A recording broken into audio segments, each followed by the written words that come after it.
Satria, gimana nih hari ini datang untuk mensupport sidang ketiga One Prestasi dari Niki, seperti apa sih? Waduh, apa ya, saya kasihan aja lihat Niki di saat dia lagi terpuruk begini, teman-temannya nggak ada, ya kan? Seperti kita tahu tuh temennya Raffi, ya kan?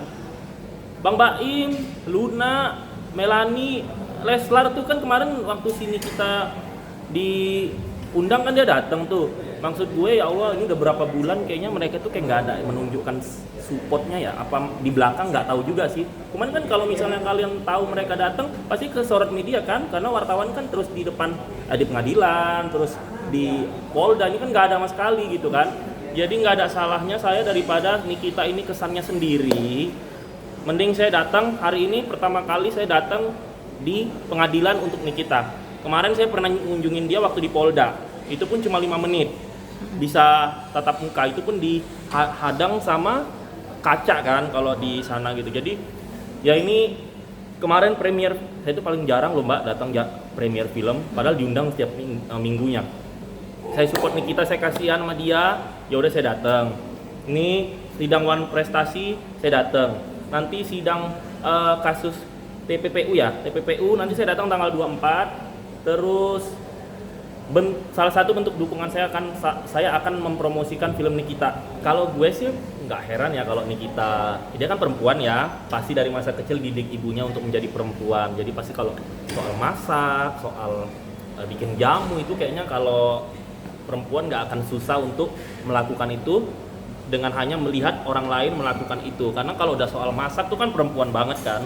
Cuman ya itu hitung-hitung, jadi dia kalau di kamar doang kan itu kan bosen, stres, bisa bikin tua, bisa bikin asam lambung naik. Nah jadi setidaknya dengan ada kegiatan itu dia tidak terasa bahwa sehari 24 jam itu nggak kayak 2 tahun gitu kan. Jadi dengan ada kegiatan itu sehari 24 jam itu kayak 12 jam gitu. Ya tetap support sih gitu. Mungkin nanti kalau kita keluar nggak mau jadi artis lagi kan, karena mungkin trauma, karena di dunia entertainment ini kan dunianya apa ya, temen kita aja bisa fake gitu ya kan, sikut-sikutan gitu kan. Bahkan beberapa produser aja itu make artis kalau ada maksudnya begitu kan, oknum-oknum gitu. Jadi mungkin bisa aja dia nanti keluar jadi pengusaha jamu ya kan. Bisa aja nanti kan kalau di penjara itu ada yang jahit ya kan, ada jamu, ada bikin ini untuk supaya tahanan di dalam itu tidak bosan gitu. Jadi ya bisa aja nanti kan dari ilmu yang dia dapat di situ dia bisa buka usaha mungkin setelah mungkin setahun atau 5 tahun lagi keluar gitu. Oke, tapi di mata kamu kasus Nikita ini sebenarnya Nikita akan kemungkinan besarnya akan dimenangkan oleh Niki atau seperti apa nih? Mungkin kan ini cukup berat ya nanti untuk tuntutan dari JPU sendiri, gimana nih? Ya kalau saya itu gini ya, ada orang pansos support tapi dia menunjukkan kebodohannya dengan cara ini akan lepas nih. Ya lihat dulu kalau pencemaran nama baik doang ya bisa begitu kan. Kalau saya walaupun support sana sini tapi saya tidak mau membodoh-bodohin masyarakat. Saya lebih kalau ngomong itu ke fakta realita dan itu akan terjadi begitu kan. Nah karena saya kan udah urusan hukum 15 kali, jadi saya nggak bisa kalau misalnya demi untuk menghibur fans-fansnya Nikita akan lepas. Nah saya nggak bisa begitu karena secara nggak langsung saya akan bisa dikenain hukum. Kenapa? Karena saya memfitnah kerja Polri tidak beres, ya kan? Masa kalau misalnya nggak ada kesalahan polisi bisa nahan sampai berapa bulan? 3 bulan kalau nggak salah ya gitu. Berarti kan kalau saya bilang Nikita akan lepas, Nikita itu tidak bisa ditahan, saya kan menghina instansi Polri. Nah saya tidak mau seperti itu, seperti yang orang lain pansos jadi ngehalu. Kalau saya jujur aja ya, Nikita itu ditahan berarti ada unsur. Karena kalau tidak, polisi itu nanti akan bisa dituntut balik dan mereka akan dimutasi atau kan kerjaannya bisa SP1 lah ibaratnya kan. Nah ini kenapa polisi bisa berani menahan, karena polisi tahu ini akan di pengadilan akan kena pasal tersebut. Kalau nggak polisi nggak akan berani nahan gitu loh. Karena polisi juga nggak akan mau kan nanti misalnya gua nahan orang sembarangan, tiba-tiba orang keluar gua dituntut. Polisi nggak bodoh dong, mereka kan orang sekolahan gitu. Nah jadi kalau dari saya ya memang pasti Nikita akan kalah di kasus pemerasan, tapi saya doakan dia menang di kasus One Prestasi. Kenapa nih kamu bisa bilang dia menang di kasus One Prestasi? Ada pandangankah benar gugatan Niki yang melakukan ke DRG ini jalan yang benar atau seperti apa nih? Kalau menurut saya sih gini sih ya, kan kalau kita kan tidak tahu ada bukti apa di balik media, di balik persidangan. Kan masing-masing kubu ini kan pasti menyembunyikan gacoknya mereka kan, belum dikeluarin nih gini. Itu nanti di pengadilan gitu.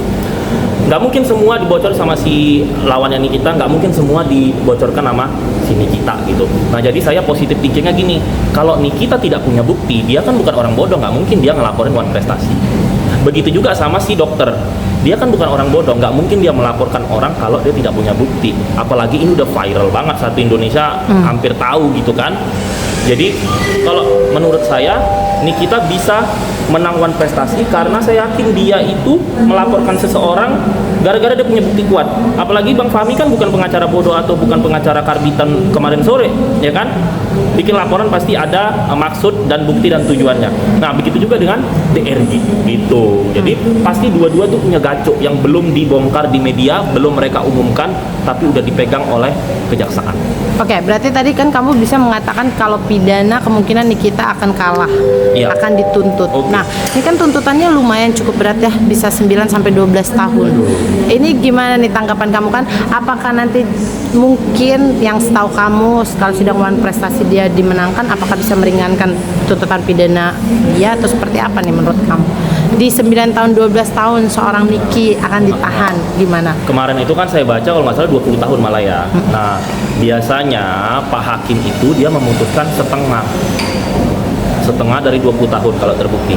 Hitunglah kita baik-baik buruknya seperempat aja nih kita tuh 5 tahun. Jadi saya tuh kadang kalau saya mau menghalu, saya nanti dibilang saya menghina instansi, mau nggak membela Nikita tapi saya empatik. Jadi saya kalau jawab pertanyaan itu agak susah mbak gitu. Kalau karena tuh minimal setengah aja 10 tahun, biasa tuh hakim setengah loh. Nah ini hitung aja seperempat lah baik-baiknya 5 tahun gitu. Jadi itu aja sih, makanya saya bingung kalau menjawab pertanyaan itu. Satu sisi saya nggak enak membuat fans Nikita jadi kecewa, satu sisi nanti kalau saya bilang enggak nih kita paling setahun, saya menghina instansi hukum dan pemerintahan. Jadi kan saya serba salah juga. Seperti saya bilang, saya pro kontra dengan seseorang, tapi saya nggak mau terlihat bodoh gitu. Kalau ngasal ngomong aja ya bisa gitu kan. Tapi kan saya juga orang belajar hukum saya juga gitu. Makanya ya gitulah. Mungkin kalau kalau Wan Prestasinya Nikita menang, pemerasan bisa hilang. Jadi tinggal TPPU dan satu lagi apa itu? Ini kan cuma 2 pemerasan. Oh cuma 2, cuma pemerasan sama TPPU ya. Pencemaran nama baik? Oh enggak ya. Nah berarti berkurang lagi tuh. Kalau Wan Prestasi Nikita menang, pemerasannya bisa dihapuskan, tinggal pembuktian TPPU. Ya bagi aja seperempat atau setengah gitu.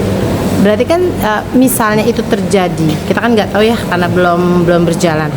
Misalnya itu terjadi dan diputuskan memang katakanlah seperti Bang Satria bilang 5 tahun Niki diputuskan di dalam tahanan. Ya. Ini kan cukup lama ya buat seorang Nikita di Iya. dalam tahanan karena kan dia tidak pernah ya walaupun dia keluar masuk persidangan hukum, dia tidak pernah selama itu. Iya. Katakanlah nanti Oke. dugaannya. Ini gimana nih tanggapan kamu? Apakah dia akan legowo nggak sih kira-kira atau memang ada banding atau seperti apa nih untuk memperjuangkan Kalaupun untuk banding, memperjuangkan ya, diri dia bisa kembali Iya. ke anak-anaknya seperti apa nih menurut kamu? kalau menurut saya susah sih karena dia itu udah ditahan dari awal. Nah kembali lagi ke situ, polisi tidak akan menahan sembarang orang kalau nanti polisi udah belum tahu dia bisa ditahan nggak, nanti keluar gue lagi yang kena gitu kan. Jadi polisi ini pasti udah tahu ini bakal kena, makanya dia tahan lama. Jadi cukup sulit ya untuk kali Cukup ini sulit ya. kalau kali ini. Kalau pencemaran nama baik yang mungkin bisa, saya juga pencemaran nama baik dilapor 5 kali lolos kok. Ngelabrak orang saya 2 kali laporin lolos, tapi kalau udah TPPU, udah pemerasan ya kan. Kalau penipuan masih ringan, Mbak. Penipuan kan saya pernah ngelapor orang penipuan ya masih bisa sama si terlapor itu masih bisa dia manage gitu. Tapi kalau pemerasan TPPU itu kan kasusnya udah kayak pembunuhan ya, pembunuhan pasalnya ya, pembunuhan, pemukulan sama perkosaan, hampir sama itu, sama Jadi- pelaporan palsu. Jadi doa kamu untuk Nikita seperti apa nih mungkin ke depannya? Ini gua doain lu sehat, yang penting sehat mental. Kalau sehat, kalau sakit badan bisa diobatin, bisa makan, ya. Tapi kalau mental itu kita bisa gila. Jadi apapun ceritanya nih kita di dalam penjara pun lu tetap artis, ya. Jadi lu tetap artis, sehat mental, hibur diri, always smile, ya kan. anak-anakmu juga udah dipegang sama abang-abangmu. Jadi bentuk support saya kepada dirimu tidak lain adalah saya akan datang sidang, setiap sidang kamu hari ini tanggal 24 dan seterusnya sampai ketok palu. Dan yang kedua, saya akan bantuin promo film kamu. Oke, terima kasih ke Bang. Thank you.